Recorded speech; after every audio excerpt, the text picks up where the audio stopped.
Bem-vindos ao Family Business Voice. Aqui você é o protagonista da sua própria história. Hoje trazemos um assunto de extrema relevância, de impacto ambiental.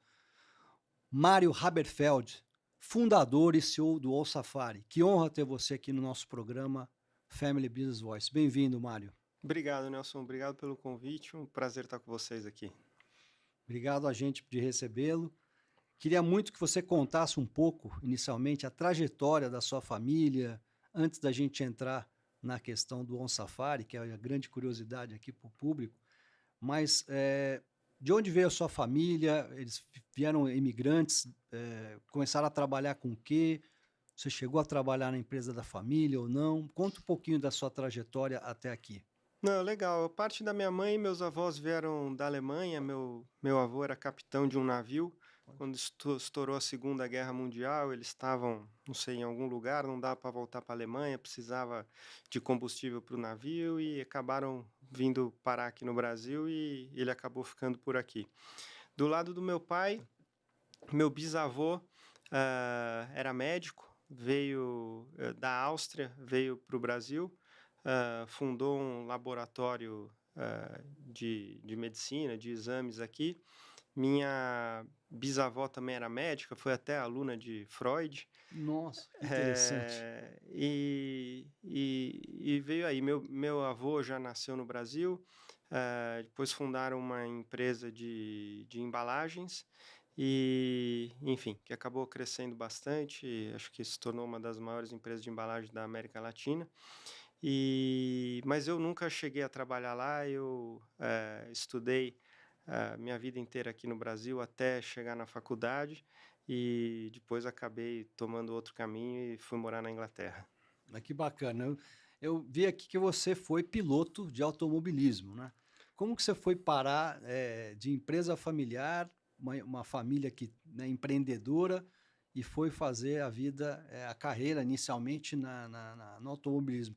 Qual tipo de automobilismo você pilotou? Era Fórmula 1, Fórmula 3, Stock? Eu brinco que eu acho que sou uma pessoa que tem bastante sorte na vida. Eu sempre tive duas grandes paixões, que é o automobilismo e a conservação. E Legal. acho que nós vamos acabar falando de tudo isso aqui, mas tive sorte de conseguir trabalhar nesses dois ramos, ou Sim. com essas duas grandes paixões. Meu pai sempre gostou muito de automobilismo, ele é muito amigo do Nelson Piquet, mas desde antes do Nelson começar a correr, se eu não me engano, eles jogavam tênis juntos, Que acabaram legal. ficando bem amigos. E acho que meu pai sempre quis correr, nunca teve o patrocínio necessário para começar a carreira. Sim. E quando, enfim, eu tinha 11, 12 anos de idade, eu comecei a andar de kart, ele sempre me apoiou muito. E corri bastante tempo aqui no Brasil, de kart, tudo isso, e queria sempre ir para a Inglaterra, que, enfim, é onde tem os melhores campeonatos e tudo isso.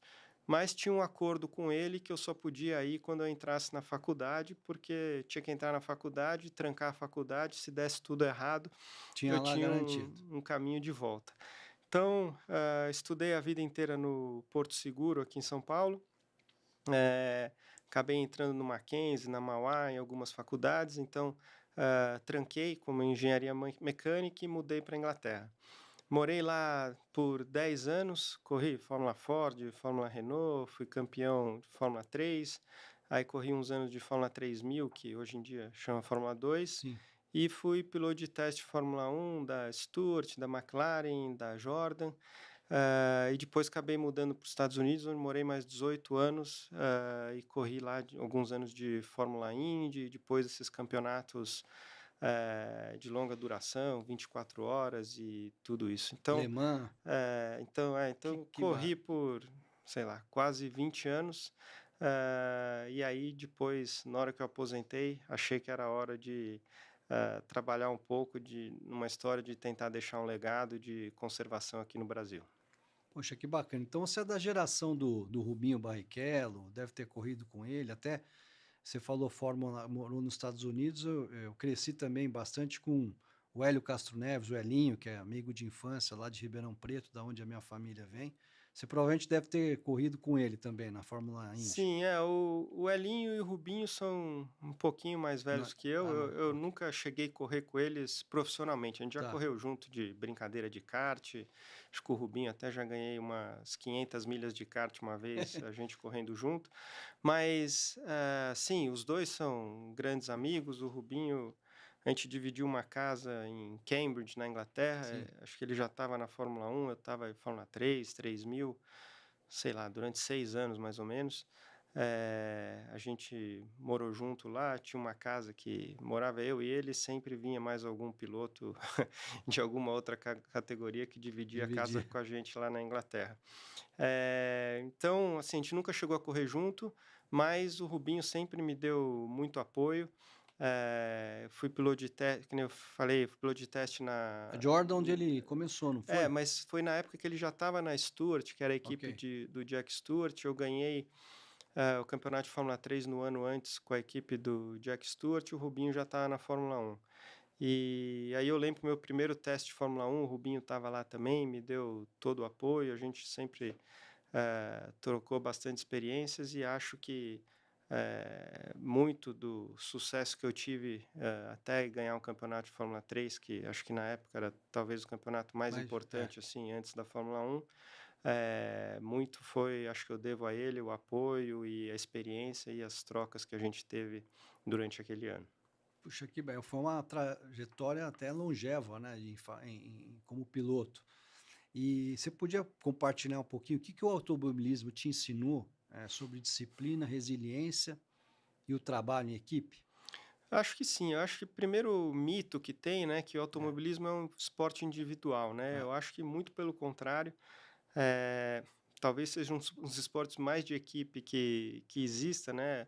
interessante. Para um É, carro daquele andar, você precisa, sei lá, 50, 60 pessoas trabalhando lá na envolvidas. pista, mais não sei quantos lá na fábrica, na oficina, fora a equipe que faz motor, a equipe que faz pneu e por aí vai. Então, são mais ou menos 200 pessoas, eu estou chutando aqui, para fazer o carro andar, e se uma pessoa esquecer um parafuso, o Acabou, negócio não corrida. funciona, É, né. Então, eu acho que o automobilismo é um super esporte de equipe. Você tem que sempre estar motivando a equipe, querendo que a equipe, né, esteja do seu lado, fazendo as coisas, irem para frente. E eu acho que o que mais me ensinou o automobilismo foi a preocupação com os detalhes, né. No final das contas, né, a gente, não sei quem acompanha aí Fórmula 1, esse ano, pô, se o cara tá um décimo atrás. atrás, já está em terceiro, quarto. Se está em um segundo atrás, né, numa volta de um Nossa. minuto e meio, já está largando quase que em último. Então, o automobilismo é muito sobre detalhes, e eu acho que isso me ensinou para a vida toda. Acho que esse foi um ponto, e o outro é a parte de patrocínios, né? Eu brinco que eu vivi a vida inteira de patrocínios, seja procurando patrocínios para o começo Manter a da equipe, carreira, depois trabalhando com os patrocinadores durante, né, os campeonatos, né, Fórmula 1, Fórmula Indy, tudo isso, né, vendo como, né, dar o retorno esperado. E hoje em dia, com o On Safari, também a gente tem bastante apoio. apoiadores para fazer tudo acontecer, né. Então, eu acho que esses foram os 2 maiores, os 3 talvez, ensinamentos do automobilismo, que é, trabalhar em equipe. Acho que ninguém faz nada sozinho, a importância dos detalhes, e essa coisa de como, né, fazer para dar o melhor retorno possível para os patrocinadores na causa que eles estão apoiando. É o famoso ROI, né? Todos, por mais que a aventura que seja, todos querem um certo retorno. Mas da onde que veio esse ponto de virada, de sair? Você tinha uma vida, você falou, morou em Miami, né, por 18 anos nos Estados Unidos, e quando você achou que deveria voltar, como é que foi essa ligação de você e do automobilismo para uma área de sustentabilidade e impacto ambiental? Eu acho que começou, na verdade, antes do automobilismo. Eu sempre gostei muito de animais, de bichos. no começo, quando era criança, minha ideia era ser veterinário. Olha, que Eh, interessante. É os sonhos que a gente deixa é, aí esquecidos. acho que na época eu montava cavalo, não sei se veio daí, mas enfim, eu gostava muito de bichos, aí comecei a correr, acabei, né, prestando, para entrar na faculdade de engenharia mecânica, acho que aí já tinha mais a ver com automobilismo na época. Mas quando eu tinha 12 anos, meu pai me levou para uma viagem na África. Ele Ó, fez, o OPM, aquele curso de Harvard, né? lá na Harvard, É. há bastante tempo atrás, se eu não me engano, o dele era o número 13. Eu fiz, mas o meu já era 41. E na época tinha uma colega de classe que faziam viagens para a África. E aí acho que, enfim, ele se empolgou lá com a ideia, então levou a família inteira para a África quando eu tinha 12 anos, e acho uma experiência bem diferente do que é hoje, né. Hoje em dia você vai na África, tem aqueles super hotéis com Verdade. piscina no quarto e tudo isso. Na época, a gente foi para Tanzânia, no Serengeti, ficamos, sei lá, 15 dias andando lá, mas era na caçamba de um caminhão, tinha umas cadeiras, chegava à noite, o caminhão parava em algum lugar, te dava uma barraca, você montava e Dormia. seja o que Deus quiser. O dia que achava uma cachoeira, tomava banho, senão também ficava do jeito que estava. Mas eu adorei essa viagem, eu acho que, aí despertou alguma coisa de conservação e acabei indo para a África, né, todos os anos da minha vida Ó, até hoje. Então, eu sabia que sempre soube que quando eu parasse de trabalhar com automobilismo, eu queria fazer alguma coisa de sustentabilidade, de conservação, mas um passo difícil, né, uma coisa não tem nada a ver com a outra. Eu não tenho nenhuma formação de veterinário, biólogo, cientista, nada assim, então foi uma mudança grande que demorou um pouco para entender o que eu queria fazer. me lembra muito também, fui para a África, meus pais me levaram, eu tinha 14 anos. Na época, eles estavam ainda em guerra na África do Sul com o apartheid. Então, eu lembro que eu errei a rua e eu fui perseguido lá. Pessoas, e eu fui, era bem hostil o ambiente. E a gente acabou indo, acho que, para o Botsuana, em um dos safaris. Era como você falou, assim. Os bichos batiam na porta do quarto, meu pai ficava à noite de lanterna para ver se não tinha aranha, tarântula descendo, não podia sair à noite, podia ser pego por algum animal.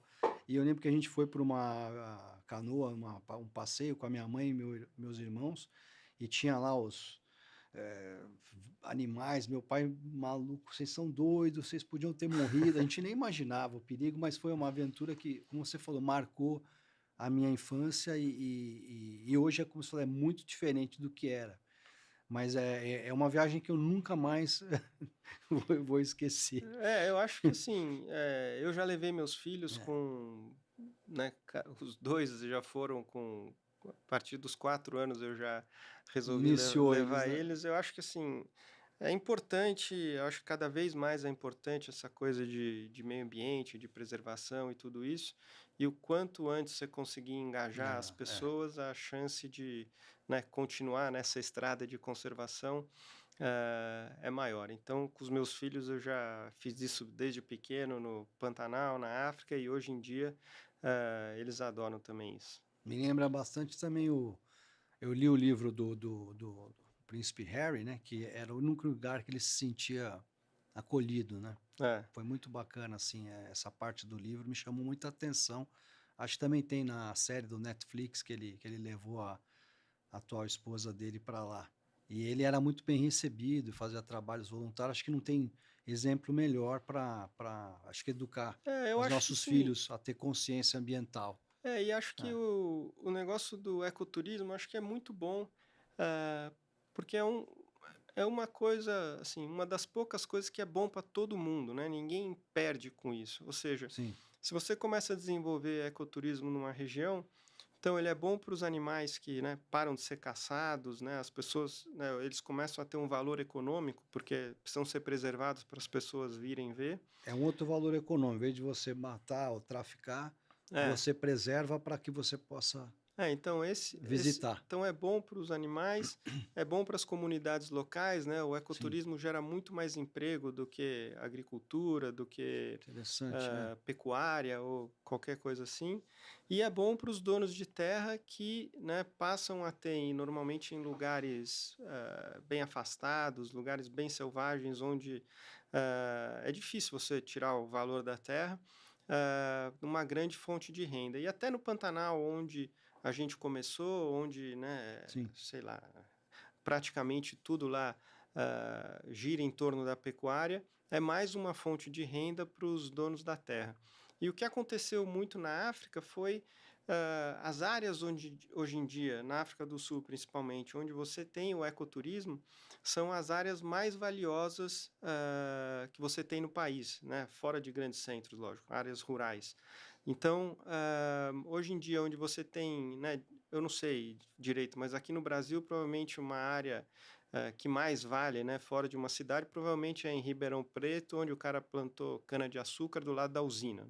É, Deve ser uma sim, das áreas mais valiosas do exato, país. exato. Lá na África do Sul, as áreas mais valiosas hoje em dia são áreas onde ainda super conservadas e onde você tem o ecoturismo. Então, em 40 anos mais ou menos, foram de áreas degradadas, onde o cara ah, sei lá, criava carneiro ou tinha projeto de, né, caça ou alguma coisa, ele tinha que lutar contra a natureza, ou seja, matar os Para leões, afastar, é. e fazer tudo isso, e virou um negócio super lucrativo. Inclusive o Londolose, que é um lodge na África do Sul, vizinho ao Kruger Park, que é onde a gente inspirou o modelo do On Safari, que é esse projeto que eu fundei e cuido hoje em dia.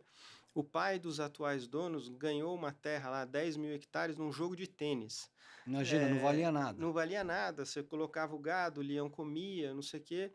E aí eles começaram a desenvolver o ecoturismo, foi o primeiro lugar do mundo onde dava para ver leopardos na natureza, enfim, toda a região foi se desenvolvendo com isso, e hoje, né, são as terras mais valiosas da África do Sul inteira. Então, eu realmente acredito muito nesse modelo de ecoturismo, e no fim das contas foi assim que começou o On Safari, tentando desenvolver o ecoturismo aqui no Brasil.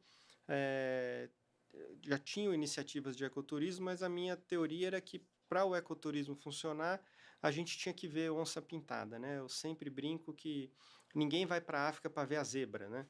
É, Você apesar quer da ver como é que é os Big, os Big Five, Big mas Five? principalmente você quer ver o leão, né? Você quer sempre ver o grande felino, o grande carnívoro, né? Então, até quando eu parei de correr, não sabia muito bem o que fazer. Eu sabia que queria deixar um legado para a conservação, queria trabalhar num projeto assim, mas não sabia, né? Que nem eu falei, eu não tenho nenhuma formação na área, só sempre fui muito curioso, sempre gostei muito disso. Então eu viajei o mundo inteiro durante 2 anos vendo Todos os modelos de safari. começou É, vendo todos os animais é, que eu sempre quis ver na vida e não tinha tempo enquanto eu corria, né. Enquanto eu corria, bom, passava, não sei, 300 dias por ano viajando, né, então não dava tempo de, nada. fazer isso. Mas, então nesses 2 anos eu fui ver gorila na Uganda, sei lá, urso polar no Canadá, urso panda na China, tigre na Índia, o bicho que você imaginar eu dei um jeito de ver, e aí que eu vi que, né, todos esses lugares estavam sendo preservados graças ao ecoturismo. Acho que o gorila é um bom exemplo. Você vai lá em Uganda, os gorilas Tá. moram na montanha. Metade da montanha está desmatada para plantar chá. E Nossa, aí, quando sim. começou o ecoturismo, né, já estava desmatada a metade, parou o desmatamento e preservaram, né, o resto da montanha, porque, de novo, né, acho que hoje em dia o ecoturismo, se eu não me engano, é a segunda maior fonte de renda do país, lá da Uganda, né, só perde para mineração, e tudo isso por causa de um bicho só, que é o Uau. gorila, que as Sim, pessoas vão lá ver. Então, né, gera emprego para toda a população e, no fim das contas, esse aqui é o modelo, né? As pessoas precisam estar convencidas de que é importante preservar e de que elas vão se beneficiar com isso. Então, isso que a gente tentou trazer aqui para o Brasil era praticamente impossível ver uma onça pintada na natureza. Então a gente começou esse modelo junto com um grande amigo, um grande parceiro, que é o Roberto Clabin, lá Sim, na Caimã, no Pantanal. a fazenda dele.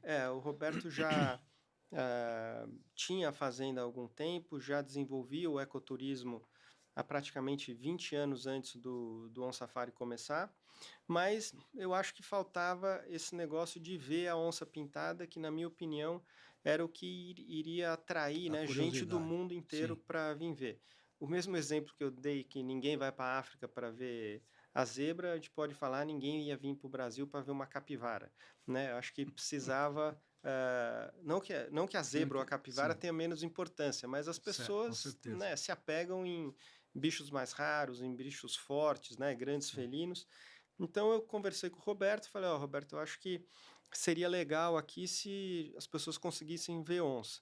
E ele deu um super apoio, a gente trouxe uns amigos da África que, né, sabiam fazer esse processo que chama habituação, né? Isso não quer dizer que é domesticar, não quer dizer nada, os animais continuam 100% selvagens, mas você vai seguindo, né? No nosso caso, a gente seguiu uma onça, a gente chamou ela de Esperança, ela não sabe o nome dela, por todo dia, né? Acho que de longe você vai seguindo, ela vai fugindo, né? No dia seguinte ela foge um pouco Aparecia, menos, depois de 1 ano, 2 anos, ela, né, acostumou.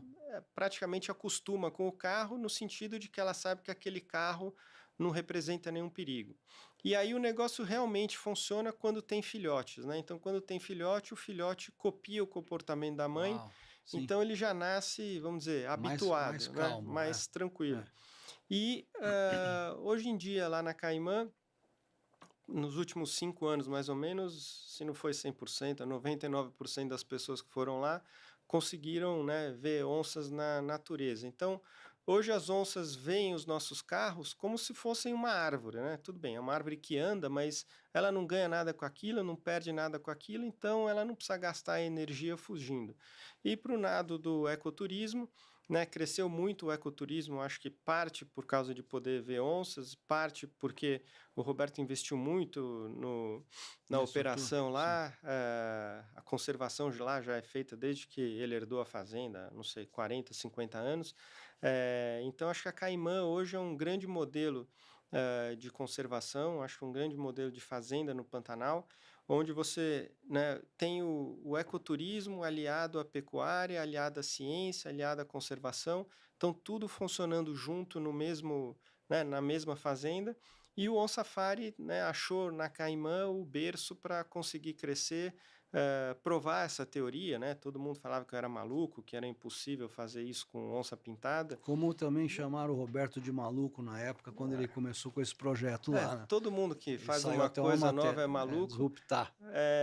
mas eu acho que funcionou super bem. Então, assim que começou o On Safari, né? Acho que o On Safari hoje em dia tem mais 7 frentes diferentes, mas a ideia de como ele começou foi desenvolvendo o ecoturismo. E na parte de ecoturismo, a gente hoje faz com outros animais, como, por exemplo, onça preta e lobo-guarás na Pousada Trijunção, que fica bem na divisa Minas, Goiás e Bahia, então no Cerrado. Então, hoje a gente está em 4 biomas do Brasil. Diferentes, em É, 4. Eu até ia te falar que eu também tive na África recentemente, e lá eu entendi esse modelo que você está falando, que as fazendas que antigamente eram exploratórias, e a iniciativa privada que foi comprando, e eles que foram isso. montando esses cinturões para preservar, porque aí os animais vão voltando ao habitat natural e você vai, né, tendo o turista ali, mas sem a agressividade de É isso, acho impactar. Então que você só vai como observar e manter aquele ambiente o mais fidedigno possível, como era, né, antigamente, acho aquela que natureza, o que eles provaram lá, e lógico, cada ambiente tem com a a característica. sua característica, a sua aptidão, né? Sim. Mas eu acho que o que provaram lá é que em muitos lugares você trabalhando com a natureza é muito mais lucrativo que lutar contra, né? Ou seja, matar todos os leões, cortar todas as árvores e não sei o quê, dava muito mais trabalho e você ganhava menos do que deixar tudo lá do jeito que dá e aproveitar, né, aquele ambiente para fazer o turismo, por exemplo. Mas como que foi você trazer esse modelo? Porque é o que você falou, você deu o exemplo de Uganda, tem o exemplo também dos safaris, mas adaptar para cá, para o Pantanal, deve ter sido um desafio enorme. Para você também monetizar, conseguir fazer com que aquilo se pagasse. Conta um pouco quais foram os principais desafios de você conseguir estruturar dentro da Caimã esse projeto que hoje, vamos falar, é uma referência mundial. Acho que o que a gente fez foi adaptar o modelo africano, né, do Sabi Sands, que é essa região que, exatamente como você falou, é uma fazenda, começou, o vizinho falou, pô, esse cara tá ganhando mais dinheiro do que eu, né, com Interessante, isso, então eu vou copiar, daí o outro vizinho, até que chegou uma hora, isso há uns 30 anos atrás, que se juntaram e falaram, pô, vamos fazer toda essa área aqui virar uma grande reserva. Sim. E aí criaram isso. Então, o nosso modelo foi esse, adaptar o que foi feito lá com leopardos na África para onças pintadas no Pantanal. Então, algumas coisas funcionaram, né, adaptando o que eles fizeram lá, outras coisas a gente teve que inventar do zero, Tropicalizar, fazer. coisas que funcionavam lá não funcionavam aqui. Por exemplo, lá um jeito muito eficiente de achar os animais são os trackers, né? Os trackers são esses rastreadores que olham. Nativo. Ele olha uma Ah, pegada, sabe de que bicho que é, se a pata da frente, de trás, se estava andando, correndo, quanto tempo atrás passou. Então o cara consegue olhar uma pegada e te contar a história inteira, né, do que uau, aconteceu ali, sim. seguir essa pegada e eventualmente, né, na maioria das vezes achar o leão, o leopardo, seja lá o que ele está procurando. No Pantanal, a gente trouxe os trackers africanos, treinaram nossa equipe. Funciona, Interessante. mas funciona até certo ponto. O Pantanal, né, Mas hoje a água enche, como é que você vai a traquear? natureza tá maluca, né? Mas teoricamente 6 meses por ano está embaixo Ah, d'água, aí já não exato. funciona. Lá na África, pelo menos na África do Sul, é uma área muito mais de areia, então mais fácil de fazer funcionar. No Pantanal, muito mais uma área de pastos naturais, então mais difícil de fazer isso. Sim, Né, em todas as fazendas no Pantanal, você tem gado, então pô, você acha pegada, mas o gado pisou em cima, já não dá. Então, aqui já não funciona, foi uma coisa, por exemplo, que a gente teve que adaptar os métodos de achar as onças, não necessariamente através do tracking. Então, acho que tiveram vários desafios, demorou para o sistema, né, funcionar esse negócio de habituação. Ah, Acho que demorou uns 2, 3 anos para realmente a gente conseguir ver uma onça com certa regularidade, mas via assim 2, 3 vezes por semana. Depois de 4, 5 anos via praticamente todo dia e agora vê de manhã, de tarde, tudo, porque essas famílias de onças habituadas foram crescendo e hoje realmente a gente não precisa mais fazer essa habituação, né? O filhote nasce, a que primeira vez que você chega de carro para ver a mãe, o filhote sai correndo e fica olhando para a mãe e fala: "Pô, você tá louca? Sai daí", né. E a mãe faz uns barulhos lá como que dizendo: "Ó, fica não tem tranquilo, eu nada. conheço isso É, aqui, não acontece nada". E daí depois da segunda, terceira vez, o filhote já, enfim, que, já entendeu que não tem problema. que maravilhoso. Eu sei que vocês tiveram um ponto de virada também. Acho que a pandemia foi uma mudança de comportamento, inclusive, porque conversando com o Roberto, até ele teve num último evento nosso, falou que majoritariamente a frequência da posada, né, da fazenda dele, eram pessoas gringos, Estrangeiros, né, é. estrangeiros. E hoje tem até fila de espera lá para conseguir lugar para ficar lá, é muito difícil. Mas hoje o público que vai lá tem muitos brasileiros. Como é que foi essa virada Eu acho que de quando comportamento? começou o On Safari, se eu não me engano, 80% dos hóspedes na Caimã eram, Gringo, eram estrangeiro, estrangeiros, né? E acho que em grande maioria americanos. americanos, tá?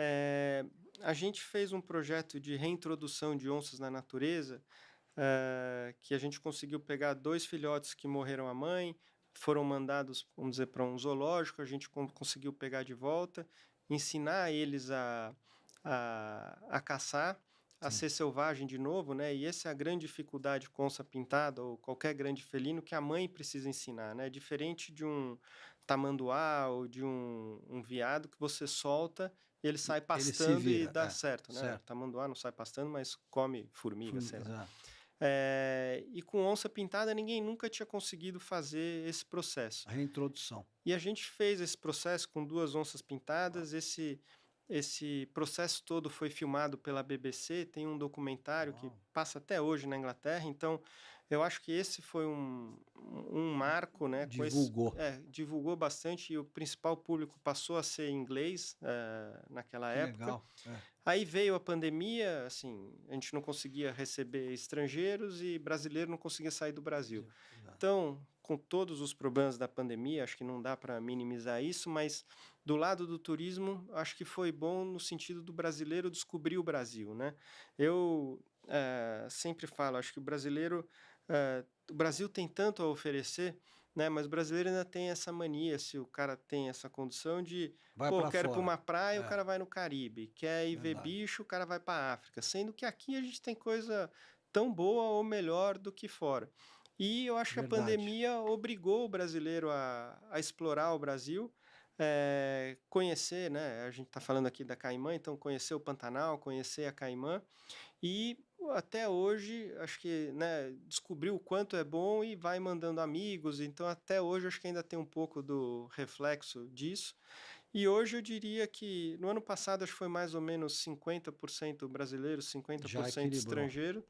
Então foi melhor. Vai acabar, acho que voltando para ser mais estrangeiros do que brasileiro, porque eu acho que ainda no Brasil ainda falta um pouco dessa Cultura. cultura de safaris, que já está bem mais desenvolvido na Europa, até nos Estados Unidos. Além do preço, né? O americano, o europeu ganha em dólar, euro, então Vem para acaba cá e que não é aqui, barato. aqui ainda é barato, né? Então, mas enfim, eu acho que, né, aos poucos a gente vai tentando educar, Do se carro. é que essa é a palavra É certa, isso aí. mas os brasileiros na importância da conservação. E eu, sinceramente, acho que o ecoturismo, o safari, é o melhor programa possível para uma família. Família. Também acho. Né, se você É. vai viajar para qualquer lugar, um filho quer fazer isso, o outro quer ir no museu, o outro quer ir no cinema, outro quer ir no Espalha, você acaba restaurante, não vendo. a É. mulher quer ir comprar não sei o quê, Exato. né? No safari é bom porque tá a família inteira junta o tempo inteiro, não tem, entre aspas, brigas para descobrir, né, decidir o que cada um quer fazer. Você está no meio da natureza, educando os filhos para uma coisa boa. Então eu, assim, a minha família, os programas que a gente mais gosta é sempre esses programas de safari na natureza. Não tinha parado para pensar nisso, porque a gente fala também, tem viagens que vai para esquiar na neve, que você tem que ficar junto, ou uma viagem de barco, mas com certeza acho que o que me É, marcou muito na viagem com meus irmãos, com a minha família, foi essa questão de ficar juntos, né, dormir junto, acordava junto, fazia o programa de visitar os animais. Nossa, muito, muito bacana você compartilhar isso. Como é que foi também essa questão de vocês estruturarem? Porque não é uma coisa fácil, né? Vocês ainda têm também, como você mencionou, a parte de colocar os animais que hoje foram traficados, animais que foram. Você passou por um problema grande, que foi a questão do incêndio, então recuperar esses animais, recuperar o bioma. Como que são essas iniciativas e como a governança, como você estruturou o On Safari para que hoje você consiga manter essa organização? É uma ONG hoje o On Safari. o Safari, sim, é uma organização sem fins lucrativos. Tá. Eh, então a gente começou com desenvolvendo o ecoturismo. A gente acho que ainda é uma das nossas principais frentes, ou pelo menos uma das principais frentes que Fontes de aparece, renda. né, e É, aparece para o público, né? Mas tá. a gente tem outras frentes talvez menos conhecidas, mas não menos importantes. Então a gente tem uma parte de ciência onde, né, a gente pesquisa desde DNA, doenças, comportamento de vários animais. A gente tem uma parte de educação ambiental, Interessante. principalmente É. com comunidades locais, escolas públicas, faz palestra, leva eles para fazerem safaris, além de produzir documentários ou próprios ou com a BBC, National Geographic, sempre levando a mensagem da conservação, e publicar livros. A gente tem uma parte social, né, de novo, apoiando as comunidades locais. Acho que no Pantanal é um bom exemplo de criar melhores empregos, empregos para mulheres, onde a pecuária é muito Domina. dominante e não tem muita oportunidade. E a gente tem até um fundo de perpetuidade, né, um endowment fund para apoiar uma comunidade indígena vizinha de uma das áreas que a gente tem. A gente tem uma frente né, que a gente nunca pensou que precisaria ter, mas tivemos que criar aí um pouco do que você falou, de prevenção e combate a incêndio, né? Eu acho que esse é o principal risco que o Pantanal corre hoje em dia. O Pantanal, infelizmente, né, vem secando ao longo dos anos. Todos os rios que vão para o Pantanal vêm do Cerrado, com o desmatamento do Cerrado, né, acaba impactando o Pantanal. Então, eh, tem uma estimativa que nos últimos 20 anos o Pantanal secou 60%, Nossa, muito né? rápido, hein? Assim, espero que isso seja cíclico, Sim. mas, enfim, a gente teve 4 anos seguidos de seca, então isso é um problema grande.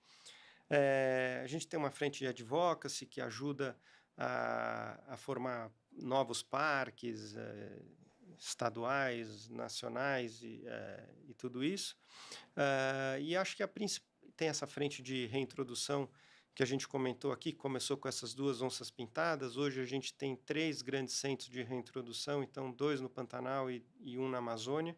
Eh, e a ideia é que dá uma segunda chance para vários animais que nem se falou, são atropelados ou são apreendidos em tráfico de animais e tudo, e a gente recupera eles para poder soltar de novo na natureza, e acho que hoje a gente consegue fazer isso praticamente com qualquer animal aqui da fauna brasileira.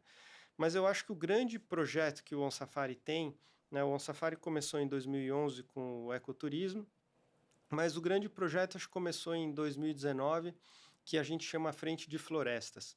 Essa Bacana. frente, ela busca comprar áreas ainda preservadas, normalmente áreas que estão sob algum grau, algum risco de desmatamento, Tá. e em áreas estratégicas que a gente possa envolver outros proprietários de terras na região e criar grandes corredores ecológicos, né? Então, uma fazenda, para citar, que a gente comprou em 2020, são 35 mil hectares, Bastante, é. vizinha da Caimã. Caimã. É uma área 99% preservada, mas que foi colocada à venda. Iria ser comprada por um pecuarista Para desmatar. da região. Ah, Não é nada contra pecuarista, eu claro. acho que assim, o On Safari não tem essa visão de que pô, não pode encostar na árvore nem nada, mas de novo, eu acho que cada área tem uma vocação. E o Pantanal é um lugar onde você pode criar gado sustentavelmente sem cortar nenhuma árvore. Interessante, Mas sim. você pode, se quiser, legalmente cortar 50% das Do bioma. florestas do bioma. Então, para não correr esse risco, a gente conseguiu juntar um grupo de empresários brasileiros que fizeram doações para o On Safari. O On Safari, né, comprou essa área, hoje administra essa área de uma maneira sustentável. Todas as áreas que a gente compra, a gente faz um endowment fund para manter essas áreas, né, em teoria, perpetuamente, e faz outras ações como ecoturismo, créditos de biodiversidade, vários créditos que hoje em dia estão despontando, ainda bem, né, que remuneram quem preserva a natureza.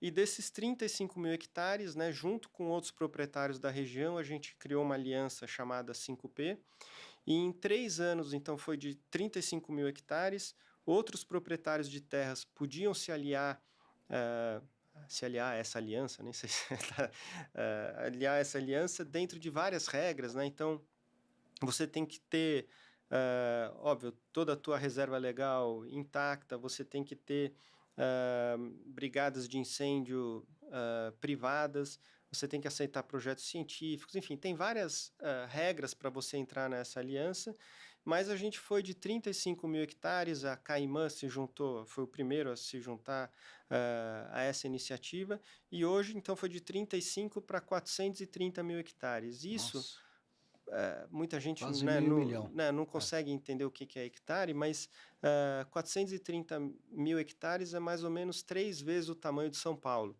Então, a gente acha que hoje esse é um dos maiores corredores do ecológicos mundo. privados do Mundo. mundo, onde você pode ter pecuária no Pantanal, que é muito diferente de ter pecuária no Pantanal, onde você tem o pasto nativo, onde você não precisa cortar nenhuma árvore, do que na Amazônia, que você tem que devastar a floresta. Então, você pode ter produção na sua área, mas, claro, de uma maneira sustentável e tudo isso. Então, acho que essa frente que o On Safari mais cresceu, Hoje a gente criou esse tipo de corredor já no sul do Pantanal, que é esse que eu estava comentando. A gente tem um outro no norte do Pantanal, que começou porque é uma história muito parecida, mas a fazenda que a gente comprou, chegou a ter 15% de todas as araras azuis do mundo moravam nessa fazenda. Nossa, Então, né, uma coisa assim que, deve né, ser muito bonito. eu brinco aqui que num país mais sério isso seria um parque nacional, Não, não uma coisa que poderia estar à venda e de repente ser desmatada, né? Então, mas ainda bem, com o apoio de muita gente, a gente conseguiu comprar essa área e preservar essa área, e é aí que a gente apoia também uma comunidade indígena vizinha. E hoje a gente está tentando fazer um outro corredor mais ou menos no meio do Pantanal. Então, acho que essa é a grande iniciativa do OnSafari. A gente tem um corredor também no sul da Amazônia, no Pará.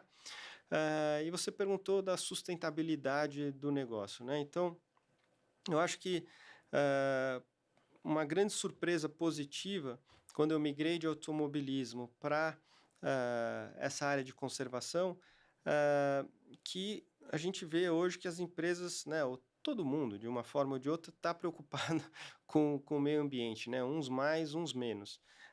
Então, acho que a gente tem muito apoio hoje em dia de várias como empresas. imagem, né, de se associar É, também a um projeto de relevância como esse, né? Sim, então várias empresas multinacionais nos apoiam. É, Eu diria que para tudo que a gente faz, a gente tem apoio.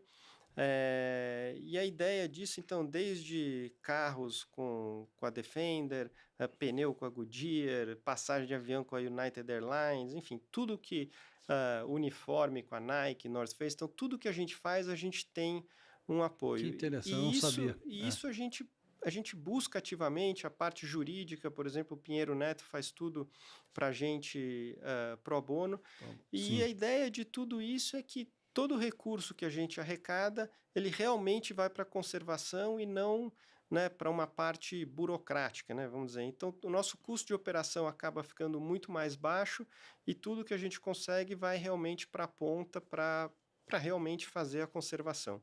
Então, reinvestir. então a gente mantém nossas operações do dia a dia com todos esses apoios.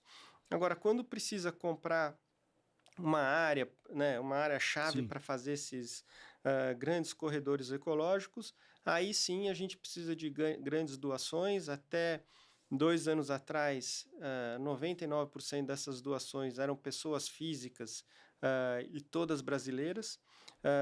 A gente, né, reestruturou e fundou uma associação, ou uma ONG, nos Estados Unidos, né? Os Estados Unidos têm benefícios fiscais para quem doa, tem essa cultura até como captação lá fora, é, né?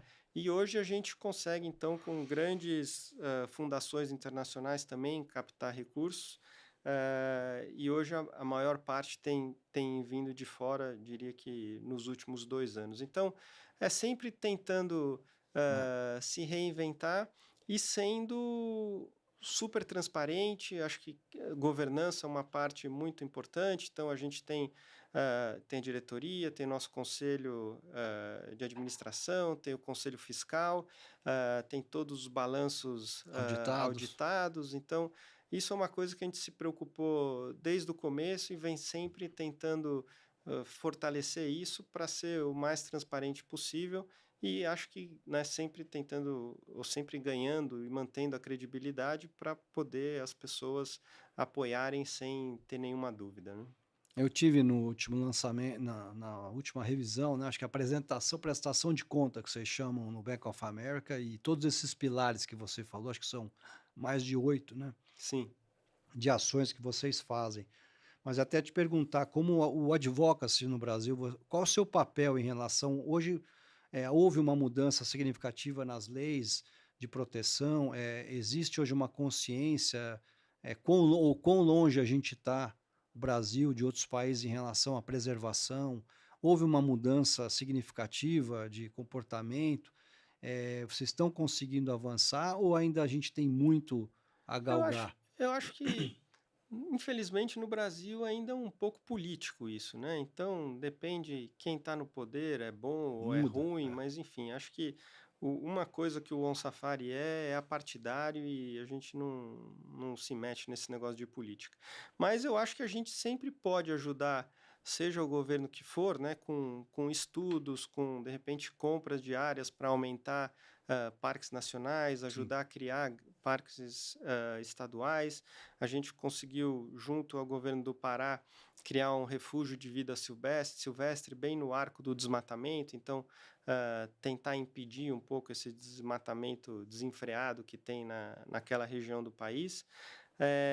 Então, acho que a parte de advocacy é bastante por esse lado, além de tentar mudar leis que, enfim, possam proteger mais animais silvestres, silvestre. mas é um processo, né, como tudo aqui no Brasil, É lento. é um processo bem longo. É.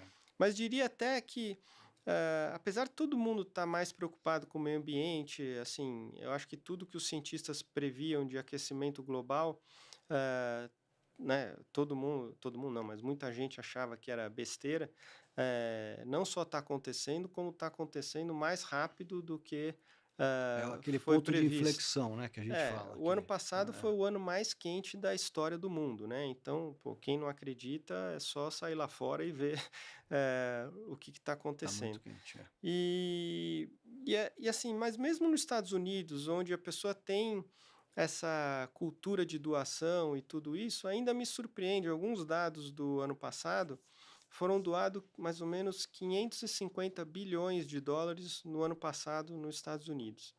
Mas 50% são para causas religiosas. Aí você tem hospitais, você tem crianças, você tem educação, Sim, museu, tudo com os méritos devidos. Mas a parte de meio ambiente, que no ano retrasado foi 4% disso, o ano passado caiu para 3%. Então, isso sim me causa estranheza, né, o mundo acabando. Então, acho que ainda precisa, né, mais consciência. consciência nessa parte de meio ambiente e tudo isso. Eu acho que sempre tem a questão, infelizmente, financeira em tudo que envolve um negócio, por mais sustentável que é. Você comentou dessa questão da descarbonização, inclusive essa questão do sequestro de carbono, dos créditos de carbono que a gente possa ter. Existem diferentes, não digo moedas, mas valores em relação a uma área que era preservada, que podia ser desmatada, ou de uma área totalmente degradada para uma área que você pode regenerar, né, plantar e aí Sim. voltar a fazer uma agrofloresta ali. Você está envolvido nessas questões de não só compra de terra, como você falou, para montar os cinturões, mas de áreas também degradadas. Existem outros tipos de ações que você está envolvido? No, no On Safari, a gente busca comprar áreas ainda Preservada. preservadas. Assim, eu acredito muito que, ah, só para deixar claro, eu acho que a gente precisa de todas essas ações, tá? A gente precisa de ações de reflorestamento e a gente precisa cuidar da Sim, floresta. Acho que, assim, para a gente ganhar esse jogo, né, não é uma coisa ou outra, são várias ações em conjunto. juntas. Muito bom. Mas eu ainda acredito mais em preservar áreas que ainda estão, né, conservar áreas que ainda estão protegidas, que ainda existem. Acho que no sentido, vamos dizer, da biologia, além de você já ter as árvores, elas É já mais estarem fácil, né? gerando carbono, Exato. ser mais barato do que, né, reconstruir uma floresta, você já Isso. tem, pô, sei lá, no caso do Pantanal da Amazônia, você já tem até a onça pintada lá. Uma que você está começando do zero, putz, primeiro vai aparecer a minhoca, aí depois não sei o quê, daqui Demora 30 muito. anos talvez apareça não sei o quê. Então, no modelo do On Safari, a gente faz com áreas preservadas, Sim. né, e tenta manter aquilo preservado. E acho que cada vez mais, eu acho que o Mato Grosso do Sul hoje é um bom exemplo, está cada vez mais gerando PSAs, né? Então, pagamento por serviços ambientais, que começa a remunerar o proprietário de terra para não desmatar e manter Que interessante. Sim. aquelas áreas em pé. Então, acho que o governo do Mato Grosso do Sul né, atualmente é um bom exemplo eventualmente para ser seguido no resto do país. E uma forma, né, que nem você falou, no fim das contas, it's all about money. Então, ou o cara tem uma alternativa né, de deixar aquilo em pé e ter uma renda daquela área, ou ele vai arrumar outro jeito. Então, eu acho que a gente É. precisa cada vez mais apoiar. Lógico, tem problemas, tudo tem problema, mas seja crédito de carbono, crédito de biodiversidade. Hoje em dia, no Pantanal, tem estudos mostrando que o Pantanal ah, ele guarda muito carbono, né? É diferente É. da Amazônia, que a maior parte do carbono Sequestro. sequestra nas árvores. Sim. No Pantanal é muito no solo. Então, cada vez que queima o Pantanal é um desastre mundial, porque todo aquele carbono Vai embora. vai embora. Então, enfim, eu acho que talvez mais devagar do que eu gostaria, ou mais devagar do que o mundo precisa, mas eu acho que está caminhando nessa direção de criar mecanismos para que as pessoas, né, possam preservar a sua terra e serem remuneradas por isso.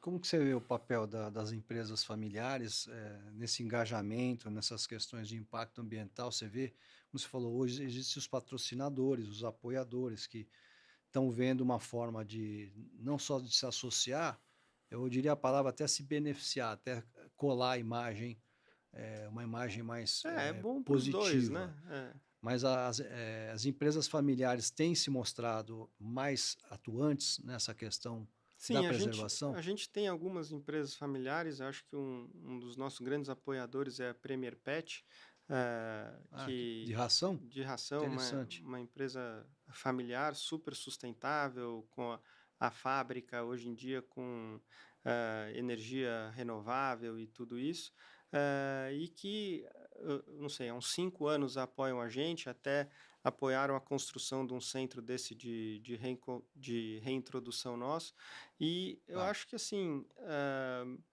cada vez mais é a nova geração que está buscando isso, né? é verdade.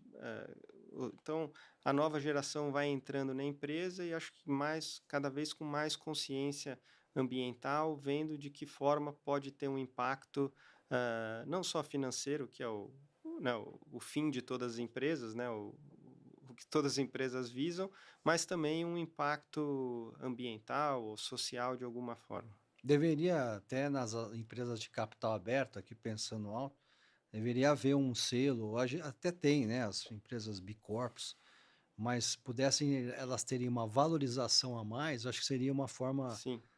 financeira, né, rentável de você ser estimulado a praticar Com boas certeza, práticas com disso. certeza.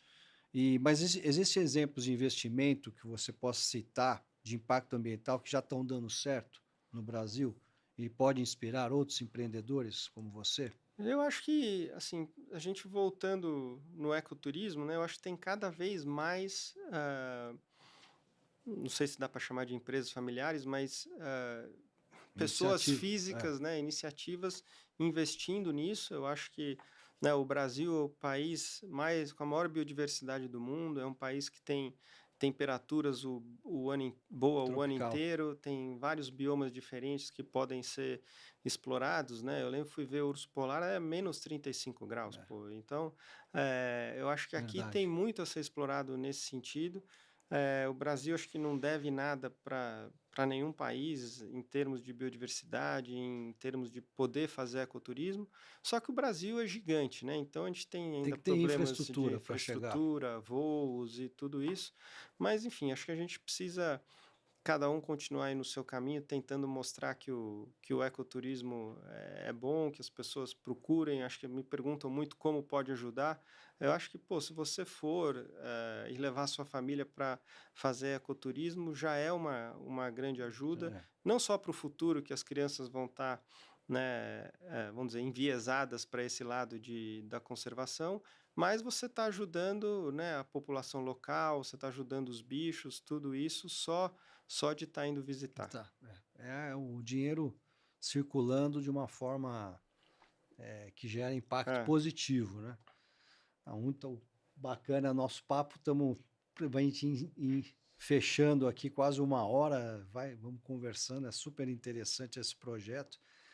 Mas assim, que tipos de aprendizado você poderia compartilhar da sua transição de carreira, né, que pode inspirar, como a gente estava falando, outros herdeiros que buscam reinventar seus caminhos? Eu acho que assim, foi uma coisa que até quem me falou foi o Roberto Klabin.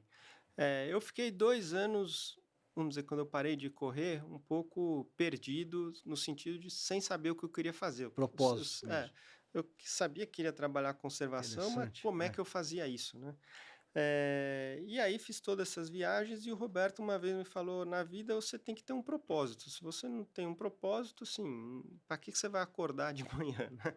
E o meu propósito, aí eu fundei o On Safari e meu propósito é então, proteger a natureza, engajar outras pessoas, nisso e no fim das contas deixar um legado ambiental, aqui para as próximas gerações. Então acho que é difícil dar um conselho específico, mas eu acho que cada um tem que buscar aquilo, né, que realmente acredita, que faz aquilo feliz, que faz a pessoa feliz e, e que, enfim, que faça bem para o planeta, né? Eu acho que esse é o, é o principal negócio, não só uma coisa, vamos dizer, egoísta, mas sim uma coisa que possa ajudar várias pessoas, no nosso caso, vários animais. existe, né, como a gente está falando, sustentabilidade com lucratividade e propósito, né? Mas para você, o que significa esse legado que você quer deixar? E como garantir que ele seja transmitido de forma saudável para as próximas gerações? Eu acho que no Safari é isso uma coisa que eu acho que a gente mais se preocupa hoje em dia, é a sustentabilidade do negócio, né. Hoje enfim, o On Safari não é meu, né, o On Safari eu fundei, Sim, ele é uma associação de pessoas, é uma organização sem fins lucrativos, e a gente se preocupa muito com a próxima fase, né. exato. Eu não tenho planos de me aposentar do On Safari, mas eu posso sair daqui e ser atropelado por um ônibus, então a gente sempre É. está preocupado, né, em se alguma coisa acontecer ou quando acontecer, ter uma transição tranquila. Então, hoje a gente se preocupa muito, em ter os endowments de cada área que a gente trabalha. A gente está formando hoje em dia um endowment do On Safari inteiro. Ao longo dos anos a gente foi profissionalizando o On Safari, então a gente tem, né, diretoria de marketing, de operações, financeira e por aí vai, para que o On Safari eu diria que é uma empresa, ele funciona Sim, como uma empresa, a única diferença é que no final do ano ninguém pega o dinheiro não e tem distribui dividendo. para acionistas, né, ele é reinvestido, nas ações que a gente faz. Mas eu acho que sim, eu acho que tem que se preocupar muito com, né, o que que vai acontecer para frente para você não deixar ou uma bucha para o próximo ou que o negócio acabe, né. Eu nunca fundei o On Safari pensando em ver o final dele. A ideia é que, pô, o dia que eu morrer que ele Oi. continue, funcionando, alguém outro vai estar tocando, mas que tenha todas as condições de fazer ele prosperar e ter um impacto cada vez maior. Maravilhoso esse projeto seu, queria te parabenizar, é muito impactante, assim, e emocionante de ver que, pessoas como você, que, como você falou, estava lá totalmente perdido no momento da vida, mas que se reencontrou com o seu propósito, soube fazer essa leitura de ver o quanto, você consegue, você começou sozinho e hoje uma empresa, por mais que é uma ONG, tem muito propósito, tem muita estrutura, tem governança. Como eu te falei, eu fui para o meu relatório anual e a prestação de contas, eu acho que é o que falta, assim, existem muito bons projetos, né, no Brasil. Acho que falta também a gente divulgar, acho que é uma maneira que a gente está aqui, dando voz e trazendo pessoas com uma sua referência para poder compartilhar. Que existem outros caminhos, né, que eu sempre falo, você não precisa só trabalhar na empresa da sua família para encontrar o seu caminho, Aham. você pode montar a sua própria trajetória, que é o que você fez, e um projeto que hoje é de âmbito mundial. Assim, para a gente ir encerrando, assim, uma mensagem e aonde você se vê, nos próximos 10, 20 anos. Eu não sei, é difícil, assim, eu lembro, eu falo para todo mundo lá no On Safari, quando eu fundei o On Safari eu só queria ver onça. E Muito bom. e acabou virando um negócio que, né, o On Safari é relativamente novo, esse É. ano acabou de fazer 14 anos e acho que já teve um impacto gigante, muito maior do que, eu podia esperar. Sim. Então, eu acho que assim, de novo, é encontrar o propósito, encontrar as pessoas certas, se preocupar muito com a governança do negócio, que daí a coisa, né, flui, você arruma bons parceiros, você faz contratos e tem pessoas, né, com a mesma visão, olhando sempre o longo prazo. E sei lá, espero que o On Safari cresça cada vez mais e possa ter um impacto cada vez maior aqui no Brasil. Não, conta com a gente, o que a gente puder ajudar para divulgar. Mais uma vez, parabéns pelo projeto, pela sua trajetória de vida. Uma honra ter recebido você, Mário. Prazer. Obrigado, Nelson. Um prazer estar aqui com você e agradeço aqui o espaço e a divulgação do On Safari. Valeu. Obrigadão. Obrigado. Para você que não nos acompanha ainda, fique atento e nos siga nas nossas mídias sociais, tanto no Instagram, no YouTube e no Spotify. E até o nosso próximo episódio. Um abraço a todos. Um prazer receber Mário Haberfeld e conto com vocês acompanhando o nosso canal Family Business Voice. Um abraço.